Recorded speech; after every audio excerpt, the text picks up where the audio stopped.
أعوذ بالله من الشيطان الرجيم بسم الله الرحمن الرحيم اللهم صل على سيدنا محمد وعلى آله وصحبه أجمعين وبعد السلام عليكم ورحمة الله وبركاته. Welcome once again to another episode of Ramadan with Madina TV with myself Muslima Ismail, and we'll also be joined by another student today. Today we start off with a verse from the Quran in Surah Nahl that says بعد أعوذ بالله من الشيطان الرجيم بسم الله الرحمن الرحيم فإذا قرأت القرآن فاستعذ بالله من الشيطان الرجيم. And Allah subhanahu wa ta'ala says in Surah Nahl, after you recite Quran, invoke Allah. What this is trying to tell us is that after you recite, try to make dua. Make the most out of the time that you have in Ramadan when you recite in Quran, also to make dua and ask Allah for help. Ask Allah to aid you in whatever it is you're struggling with, whether it may be personal struggles, whether it may be educational, or if it is something that you need assistance with in the path on your journey to success, whether it is academic or whatsoever it may be. So we try to ask Allah to, we invoke Allah and try to ask Allah for guidance and help in our journeys, inshallah, ameen. And Allah will also grant us that rahmah and blessings, especially in the month of Ramadan. We are joined today by another student of the Madina Institute. She is a graduate of the Usuluddin program in 2019, and she's currently also a BA student in our degree program that we newly have, and we also recently have graduates from that program. So we are speaking today to Javeria, and she will be telling us more about her journey to Islam and also her experiences at Madina as well as in her life. So my journey towards Islam kind of started around 2020. This was around Ramadan when one of my friends gifted me a Quran, the English version of the Quran.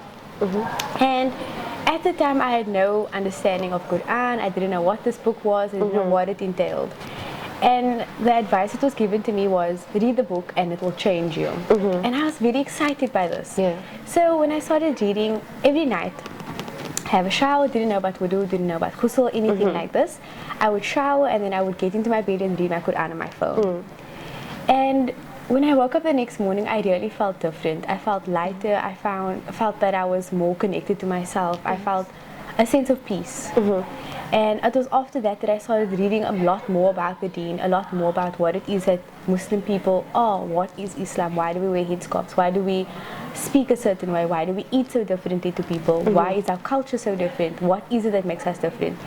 And then it was around 2020 that I came to Madina. I kind of just wafted in here and I signed a few documents and I started the Usul program.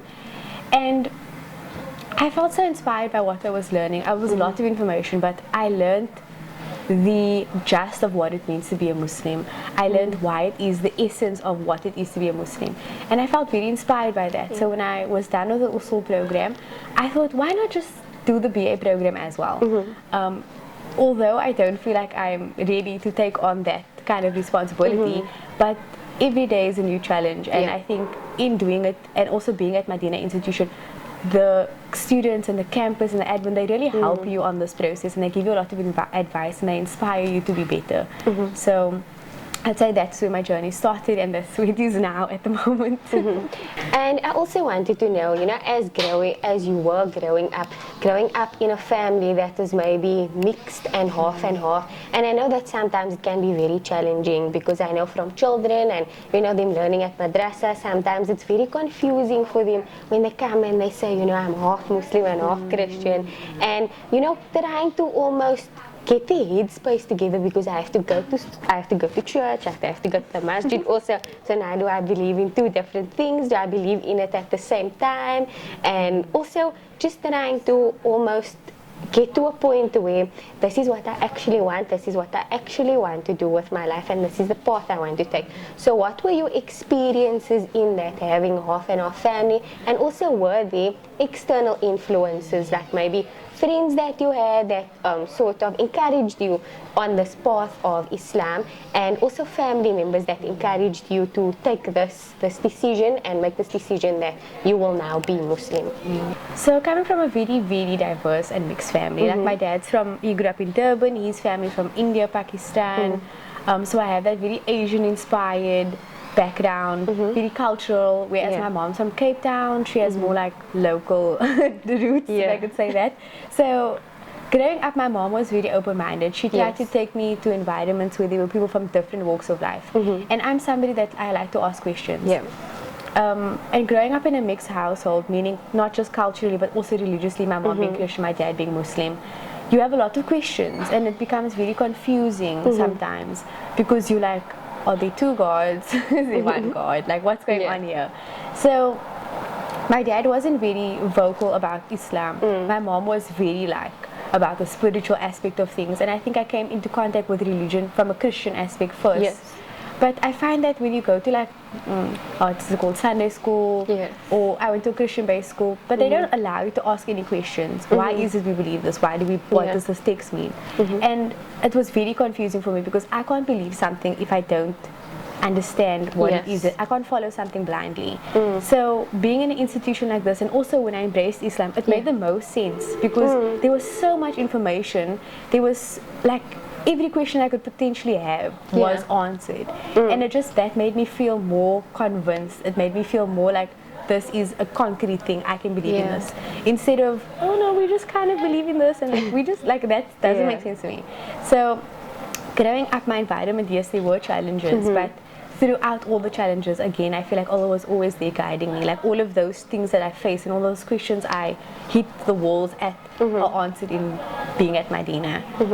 So at the end of the day, like, my reward story is very simple. It's that Allah always saw me, even when I was in the dark. Allah guided me from dark into light. And it's all about just going back to that and just reminding yourself and reminding people around you that that is ultimately the goal. Just let Allah guide you. Yes. And you spoke about, you know, your family being very mixed. And I do know that based on my experience from teaching, and especially younger children, as they are growing up, they come to madrasa sometimes and they say, you know, that they're half Christian and half Muslim, and it's very confusing for them to sort of, you know, find what exactly am I supposed to do. Am I supposed to go to the masjid and to church? Am I supposed to do this and that? How do I sort of split my belief system? So I wanted to know from you, what were the challenges that you experienced, and also included in that, how did you sort of navigate that, you know, being from a family that is sort of half and half in that sense, but also, you know, trying to find your way, were there external factors like friends or maybe additional family members that contributed to your journey and helped you, you know, in asking questions and trying to find out what it is that you want, and trying to also find out where you want to go, where you are going in life? I'm a very free-spirited person, so I'm somebody that I will go where the vibe feels good. Like wherever it feels comfortable, I will be there. And like I remember like memories of my grandparents when they used to come down from Durban to Cape Town. My grandfather always wore, like, he was this very dark, tall Indian man, and he wore like a very colorful kufiya, and he would always have his salamat. He was very like calm, pious man. And I remember when we used to eat like all of this colorful food, like rotis and naan and all of these things, and he would always be like, say bismillah, because then your food is going to taste better. And I was very excited by this. When I used to go to church with my mom, then the pastor would say like, this is the prayer, you would say, or like the Our Father and stuff. And growing up in these kind of communities, well, being exposed to both, it was confusing, because you're like, are there two gods? But at the end of it, it's still one God. You know, it's still like, the revelation is still the same. We believe in the same book, the same teachings. Yes, it got lost a bit in translation, but like we believe the same truth. And so being older now, I'm able to kind of understand that better, because I have the background of Christianity and I have now the Islamic. So for me, I don't see a difference. To me, I see it as the same. Just translation, a bit confused. And it's very interesting that you spoke about sort of lost in translation, because I feel like sometimes people make that differentiation between religions. They make it so completely different, and sometimes we are so connected, like we speak about Ahlul Kitab, so that's the people of the book, and I mean essentially we have the same message. It's just that it came in different ways. We had different prophets that brought it to us, but we have the same message. And at its core, we are all, or we should rather all be believing in the same thing, and not exactly the same way, because we have different past influences, but at the same time we are going to one place, Yes. you know, and that is also one of the reasons why they would say that a man can marry someone from Ahlul Kitab, you know, people of the book. I mean, now it's changed a lot. We know that there are many changes, and we can't go into all of that changes because then we're going to speak a whole year. But I mean, just speaking about that specifically, I feel like it's so interesting when you say that, because how different it is that people make this, you know. It's almost as if they sort of other groups of people when speaking about them, but it's because we don't understand and we don't know what their belief system is. So do you also feel that it is important for us when we reach out to other people and wanting them to, you know, embrace Islam and have a deeper understanding of Islam, would it be better if we understood what they actually believe in, and also, you know, learn about their belief system and their cultures and the places that they come from, in order for us to understand, so that we can speak to those people as well in reaching out to them? Definitely, because for me, like growing up, it didn't make sense when we like learned about the Bibles, like Bible studies, Yes. and how it was like we don't speak to those people, like we don't speak to Muslims, or we exclude ourselves from Jewish people. It didn't make sense. Like, how is it that we follow a creator that says, I only care about these people? That doesn't make sense to me. And then you're preaching about like the message of Nabi Isa, Jesus, for example. You're saying in times of struggle he gave his one cheek, and then instead of fighting back he gave his other cheek. So for me, I'm like, that tells me that that person wants peace. That person doesn't want to fight. Something's happening to that person that he feels like no one wants to get smacked in the face. So he's getting something hurt upon, but instead of fighting back, he's saying, here's my other cheek. So how is that happening? But then you're saying at the same time, this religion is saying that people I don't care about that. People I don't care about. So when I came into Islam, it made more sense. It was more inclusive. It spoke about how we respect every prophet. We learn from everybody. It's more inclusive. It doesn't matter where you come from, where you've been, what your life has been. It's that we accept you. And if you choose to do what you are doing for the sake of Allah, and you follow what He asks of you, then your life will be so much better. And for me, like I said, like coming from there to here, I think all of that gave me like a better understanding of what it means to be a Muslim. So I try to be more inclusive. But I said, like when I see somebody that's different, I try to understand why they're different. I ask the question of like, oh, what's your culture like? Why do you eat this food? What does that mean? What does that mean? Then I acquire more knowledge. And our deen's also about knowledge and passing that knowledge along instead of keeping the knowledge. Because like especially Bible's been translated in many different ways. And sometimes it can be very rigid. If you don't look how the Bible wants you to look, then it's like, we don't talk to you, like, sorry. So for me, I think it's all about inclusivity. It's about unity. It's about togetherness. That's more important to me. I also wanted to know about your journey to niqab. For me personally, even being Muslim for my entire life, it is very challenging for me. I know how difficult it can be, but when I started wearing a mask, actually there's this sort of liberating feeling that you have when you're wearing a mask. You also feel more comfortable. You don't think about, you know, everybody's watching me, everyone's looking at me, they're looking at my face, like they look funny when people stare at you. But I wanted to know what inspired you, and how did your journey go towards, you know, making that decision that I want to wear niqab? And, you know, even soon after you embraced Islam, then you started wearing niqab. So how was that like, your journey into making that decision and getting to that point where you want to do this and want to go full on, you want to do everything one time? So how exactly was that journey for you, and what were your experiences in that?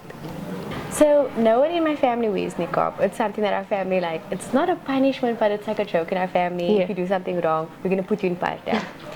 And for me, like, it was never something that I thought I would ever embrace. But growing up, I feel like I always went through different phases. I went through different hair colors, different schools, different personalities, if you want to call it that. So I would say I'm a very curious person. Growing up, my mom, she never really like stopped me from asking questions. I like to ask why. I want to know the reason why we do things. And growing up, my grandparents, like, we have a like my grandparents are from Durban, so they're very like Pakistani. Yeah. So they used to come over all the time, and I just remember the smell of rotis and like salamats, and like so I have that like Asian background memory when I was younger. So we were very like mixed, and it was fun. And my grandparents taught me like when you eat, you say Bismillah, and then the food will taste better.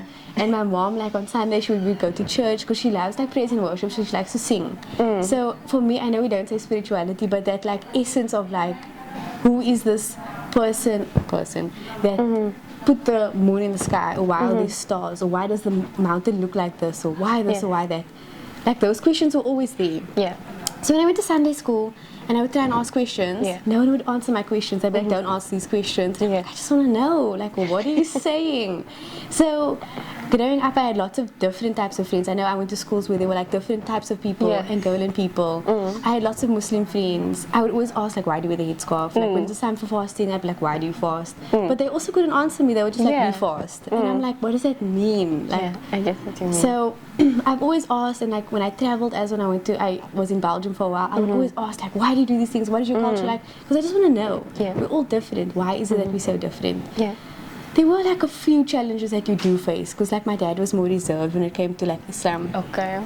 Because he came from like a more, you know, the women do certain things, a cultural background. Yes. So for him to be the father that's like, my children have to go to my he wasn't that person. Yes. So he kind of like just let my mom raise the children and do whatever.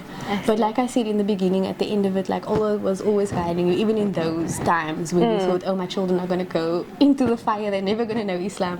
Like years later, like all of our du'as, like my family probably making du'a, because at some point my mom was a little bit like, Islam is like the anti, we don't do Islam, and you know we have this negative stigma about Islam around the world. So definitely.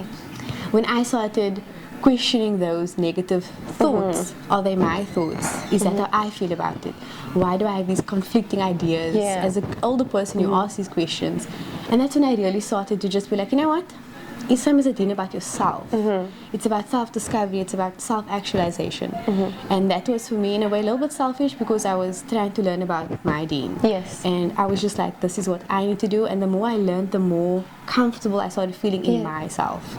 So I think it's just ask questions, don't be closed-minded. When you see somebody doing something that you maybe don't understand, ask, why do you do this? Like, that's interesting. Instead of being like, oh, this person is living life wrong or whatever. Just ask the question of why, and you learn so much in doing that. Yes, and I definitely understand what you mean by, you know, sometimes people being scared to ask questions, but it's also because of what they've been exposed to. You can't ask this type of questions, you can't ask that type of questions. And also one of the things you mentioned about the smell of the food. Sometimes I even think, you know, when people speak about food and how liquor it smells, especially in Ramadan, then you think, you know, this samosa is so liquor, it will make someone Muslim. It's the culture that brings you in. You're like, wow, these people are so interesting, why are they eating this food? You know, but also just in asking you about, I know you decided to also wear niqab, and for me personally, I mean, being Muslim my entire life, that is something that is difficult to me. I mean, I tried already, but I just feel like I need to be better to get to that level, man.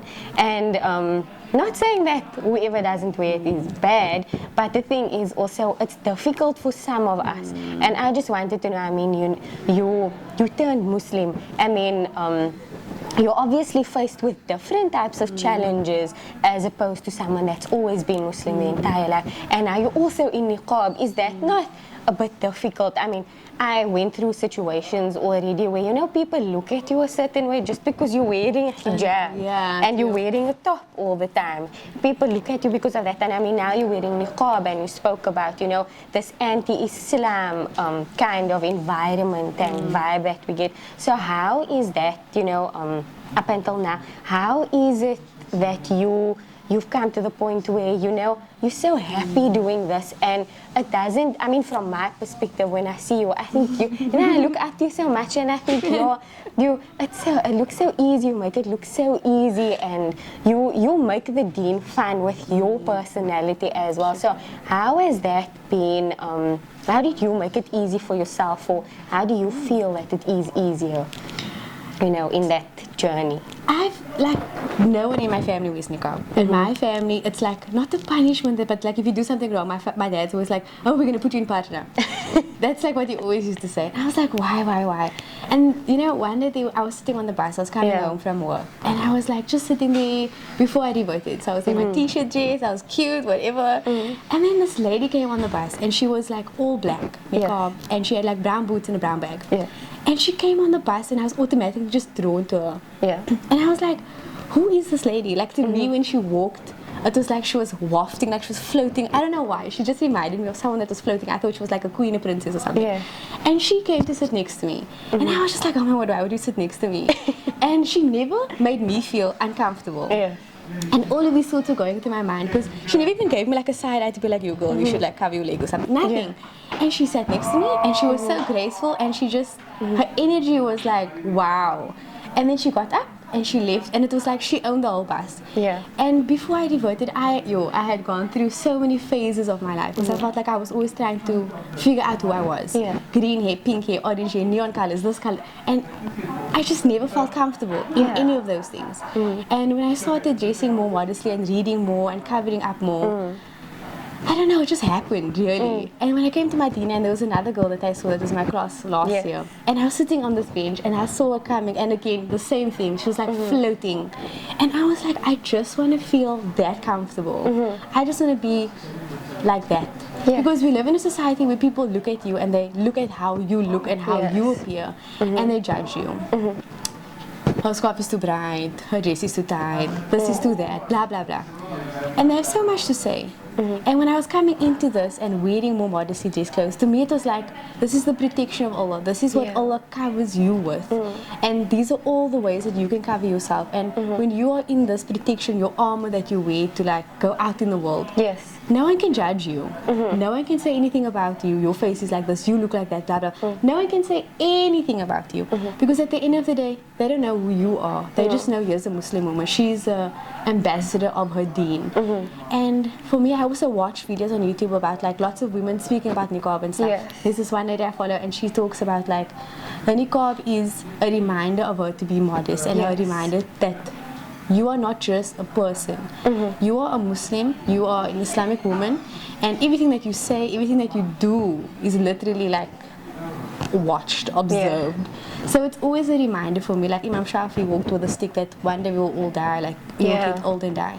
So for me, this is my constant reminder that one day you will be like accountable for what it is that you've done. And every interaction that you've had with anyone, like that will be questioned. So what will you say on those conversations? And I know it's not easy, but for me, I'm like, I find so much comfort in it. Like when I put it on, literally when I put it on the first time and I saw myself in the mirror, I was like, we done now. This is the look, and this is going to be the look for the rest of my life. Like I took a video and I sent it to my friend, and I was like, it's never coming off. Like this is going to be on my face forever. And I was just so happy because I was like, behind, it's not a mask, but behind my niqab, it's like no one knows really what's going on. And even on the days where you feel down, and you know, we carry our emotions on our face and our eyes, you know. And even on the days where you feel sad and you might look sad, nobody knows that. So you can just be like a reminder to other people that even though something might not go how you wanted and you are sad, just be happy and read your Quran or make a 2 rak'ahs, do something that makes you feel okay at the end of it. Shukran so much, Javed. No, we can actually go on speaking all day, really, because we can both speak a lot sometimes. But shukran for really sharing your journey. I do think that it is inspirational and beneficial for people that wants to know more, people that are, you know, going through a stage in their life where they really need that guidance, they really need that, you know, push in the right direction.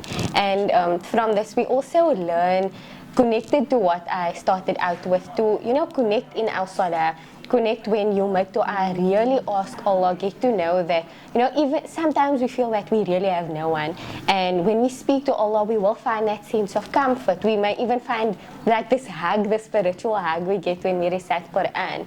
But I thank everyone for watching once again, and also just a reminder that you may call in or visit our website on www.madinainstitute.ac.za if you do want to find out more about contributing to our bursaries, since most of our students are on bursaries. And also don't forget to follow us on our social media on Facebook, Twitter, Instagram and TikTok, and also like, comment and subscribe on our YouTube channel.